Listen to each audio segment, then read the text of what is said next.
Boss is back కొత్తగా ఉంది physique. పూర్తి వివరాలకు చదవండి రేపటి సాక్షి హైదరాబాద్ ఎడిషన్. బోర్డర్ గవాస్కర్ ట్రోఫీలో భాగంగా ఆస్ట్రేలియాతో జరుగుతున్న తొలి టెస్టు మొదటి రోజు భారత్ పైచేయి సాధించింది. టాస్ గెలిచి బ్యాటింగ్ ఎంచుకున్న భారత్ 150 పరుగులకే ఆలౌట్ అయింది.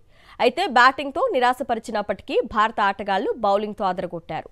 టీమిండియా పేసర్లు ఆస్ట్రేలియా బ్యాటర్లకు చుక్కలు చూపించారు. తొలి రోజు ఆట ముగిసే సమయానికి ఆస్ట్రేలియా 7 వికెట్ల నష్టానికి 67 పరుగులు చేసింది. బోర్డర్ గవాస్కర్ ట్రోఫీలో భాగంగా ఆస్ట్రేలియాతో జరుగుతున్న తొలి టెస్టు మొదటి రోజు భారత్ పైచేయి సాధించింది.